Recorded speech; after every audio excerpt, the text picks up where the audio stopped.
बिस्मिल्लाहिर्रहमानिर्रहीम। अस्सलाम वालेकुम स्टूडेंट्स। उम्मीद है आपको पिछले लेक्चर बेहतर तरीके से समझ आ चुका होंगे, क्योंकि हमारा लेक्चर सीरीज चल रहा है। चैप्टर हमारा 14 चल रहा है, जिसमें लेक्चर हमारा 4 है, इन्वायरमेंटल केमिस्ट्री 1। तो उम्मीद है आपको जो हमने पिछले सोर्स एयर पोल्यूटेंट्स और सल्फर ऑक्साइड्स के काजेज़ और उसके सोर्सेज वगैरह डिस्कस कर लिया था। आज उसी सीरीज़ में हमारा लेक्चर 14 एयर पोल्यूटेंट्स का ही कंटिन्यू है हमारे पास। एयर पोल्यूटेंट में हम लोग पढ़ रहे हैं आज दूसरा जो टॉपिक है हमारे पास, कार्बन मोनोऑक्साइड। यानी आज का जो हमारा मेन टॉपिक है, सब टॉपिक ये एयर पोल्यूटेंट ही है।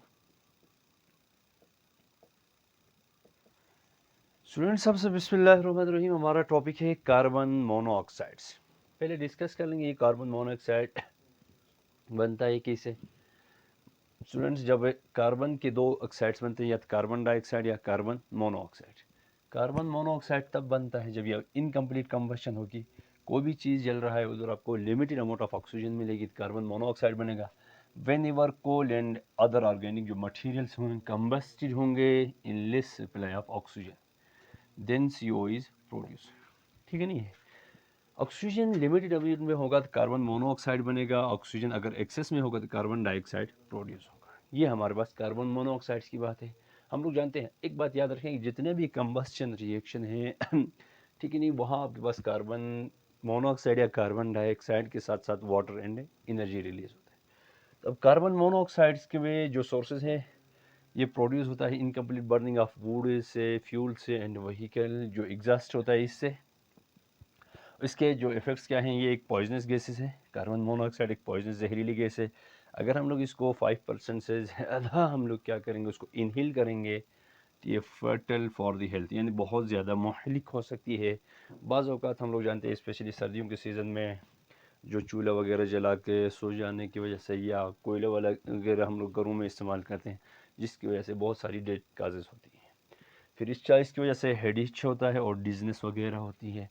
ये सॉल्युबल होता है वाटर में फॉर सम एक्सटेंट वगैरह के लिए। ये carbon monoxides. Oxide of nitrogen is another oxide, another air pollutants. The pollution causes nitrogen oxides, which are nitric oxides and nitrogen dioxide. They are generally represented by NOx. Sources of these are mostly have come from exhaust fumes, motor vehicles, power stations, and industry using of fossil fuels. Student, our topic carbon monoxide. Once again, repeat. Carbon monoxide produced whenever coals or other organic materials be burns. That is, the amount of oxygen will be less. At that time, carbon monoxide will be produced. If the amount of oxygen is excess, at that time carbon dioxide will be produced. If you are talking about the carbon monoxide sources, it is produced by incomplete burning of woods, fossil fuels, and vehicle exhaust. The effects of carbon monoxide, it is poisonous gas. It is the inhaled. If we inhaled, we are familiar that disposition. These are air pollutants. They causes diseases in respiratory, mostly diseases in our respiratory tracts. ठीक नहीं है, fertile for the other health, very dangerous, fertile for मुहलिक, ठीक नहीं है, it causes headache and dizziness. It is soluble in water for some extents. Other air pollutants are nitrogen oxide. The major two oxides of nitrogen pollution causes nitrogen nitric oxide, which formula is NO, chemical formula. Another is nitrogen dioxide, which is represented by NO2. They are generally represented by NOx. Sources, they are mostly come from exhaust fumes of motor vehicles, power stations, and industry using fossil fuels. I hope all of you are understanding my lecture. उम्मीद आपको आज का जो carbon monoxide हमने आपको पढ़ाया ये समझ आया होगा। तो अभी इसी को कंटिन्यू करते हैं आगे। हम लोग जो ऑक्साइड्स ऑफ नाइट्रोजन है उसकी प्रॉपर्टीज़ और इसके इफेक्ट भी इसी के साथ साथ डिस्कस करते हैं। अच्छा स्टूडेंट, प्रॉपर्टीज़ ऑफ नाइट्रोजन अभी अभी हमने डिस्कस कर लिया। नाइट्रोजन ऑक्साइड्स हम कहाँ से लेते हैं, उसके सोर्सेज वगैरह। Now we will discuss properties of nitrogen oxides, nitric oxide and nitrogen dioxides. Nitric oxide, it is a colorless and odorless gas. It is a dense than air. It is a partially less soluble. We are familiar that there are gases. Student Na2 is a reddish brown gas. Student एक बात notice कर लीजिएगा, यहाँ पर ये जो nitrogen की oxide से एक एमसीक्यूज पॉसिबल है, तो आपसे पूछ सकते हैं किसी के भी, या तो nitrogen oxides has dash colour कहेगा, आप ऑप्शन में देगा कलरलेस, ऑप्शन बी में देगा रेडिश ब्राउन, ऑप्शन सी में देगा दोनों, ऑप्शन डी में देगा नन ऑफ दिस। तो फिर आपने नोटिस करना है नाइट्रोजन नाइट्रिक ऑक्साइड का कोई कलर नहीं होता है, जबकि नाइट्रोजन डाइऑक्साइड एक रेडिश ब्राउन गैस है, इसका आपने नोटिस कर लेना है। इट हैज़ pungent smells, ठीक है नहीं, it act as irritant, it is highly soluble in water।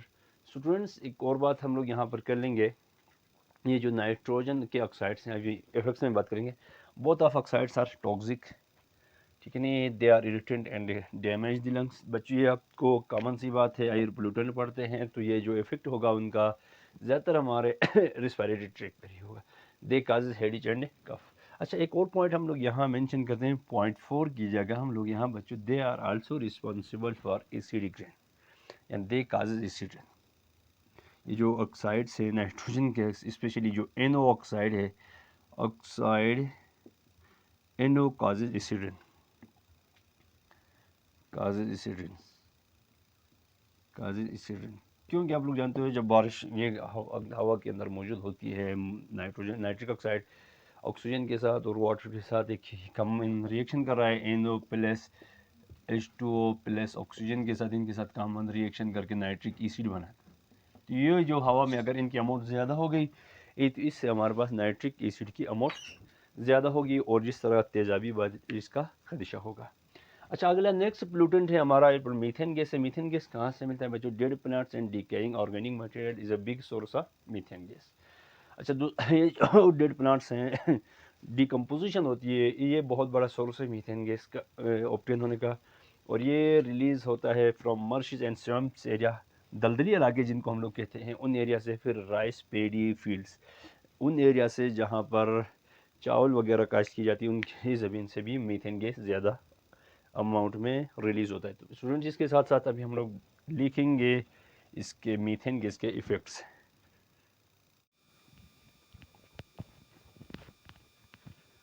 अच्छा अभी इफ़ेक्ट्स ऑफ हम लोग मीथेन की डिस्कस कर रहे थे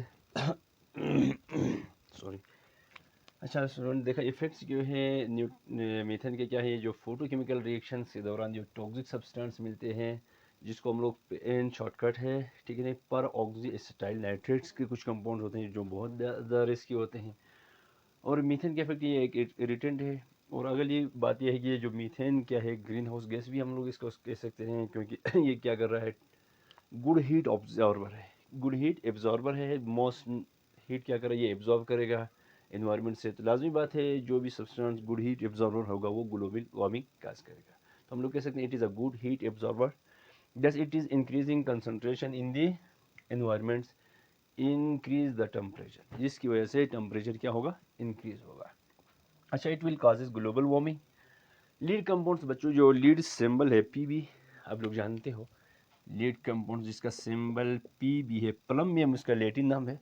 स्टूडेंट्स हम लोग इस बात से फेमिलियर है, हमारे पीरियोडिक टेबल में जो अभी 118 एलिमेंट हैं उनमें से 11 एलिमेंट्स ऐसे हैं जिनके नाम लातीनी ज़बान से लिया गया हो, लैटिन वर्ड से है प्लम्बियम, ठीक है नहीं, जिसका लैटिन जो नाम है वो प्लम्बियम है, इंग्लिश नाम उसका लीड है, सिंबल PB है। ठीक, लीड कंपाउंड्स कहाँ से आते हैं? लीड पेट्रोल्स या फ्यूल्स यूज़ करते हैं हम लोग गाड़ियों के अंदर, जो कि बहुत बड़ा सोर्सेज है ये लीड पेंट्स वगैरह उससे भी आते हैं। फिर इनके इफ़ेक्ट्स की बात करेंगे, लीड कंपाउंड्स के इफ़ेक्ट्स क्या हैं, ये बहुत ही एडवर्स इफेक्ट है ऑन ब्रेन डेवलपमेंट में, या ठीक है ना, ब्रेन डेवलपमेंट के अंदर इसका बहुत बड़ा इफेक्ट है। खास तौर पर छोटे बच्चों की हम लोग इस बात से फेमिलियर हैं कि बच्चों की जब ग्रोइंग एज होती है तो उनका ब्रेन डेवलपमेंट हो रहा था, ये बच्चों के लिए बड़ों की निस्बत बच्चों के लिए बहुत ज़्यादा रिस्की है। और ये क्या कर रहा है, इट काजेज लंग्स कैंसर। अगर ये ज़्यादा अमाउंट में लीड कंपाउंड मौजूद होंगे तो फिर ये बहुत ज़्यादा फर्टाइल यानी मुहलिक साबित होंगे, बहुत ज़्यादा ख़तरनाक डेंजरस हो सकते हैं। स्टूडेंट हमारे एयर पोल्यूटेंट्स का लेक्चर तकरीबन एंडिंग हो गया है। इंशाल्लाह अल्लाह ने ज़िंदगी दी तो नेक्स्ट लेक्चर के अंदर हमारे जो दो टॉपिक्स बचे हैं, ओजोन और क्लोरोफ्लोरोकार्बन के साथ जो दो सेल्फ असेसमेंट भी हमारे बच रहे हैं, हम लोग इन 2 सेल्फ असेसमेंट्स को भी करेंगे। ये जो हमारे 14.3 सेल्फ असेसमेंट बचता है और 14.4 जो सेल्फ असेसमेंट बचता है, उन दोनों को भी अगली लेक्चर में करेंगे। तो उम्मीद है आपको केमिस्ट्री अच्छी समझ आ रही होगी और आपने सीक्वेंस से वीडियोस देखना। अगर आपको इस वीडियो में मसाइल हो तो पिछले वीडियोस को 1-2 मरतबा देखें, इंशाल्लाह चीज़ें आपको समझ आएंगी। जाते जाते हो एक बात, फेसबुक पेज हनान एकेडमी और YouTube channel Hanan academy, Facebook page Hanan academy को फॉलो कीजिएगा और यूट्यूब चैनल हनान एकेडमी को ज़रूर सब्सक्राइबर कीजिएगा। कमेंट्स और बेल आइकन प्रेस करने ना भूलिएगा। अल्लाह हाफिज़।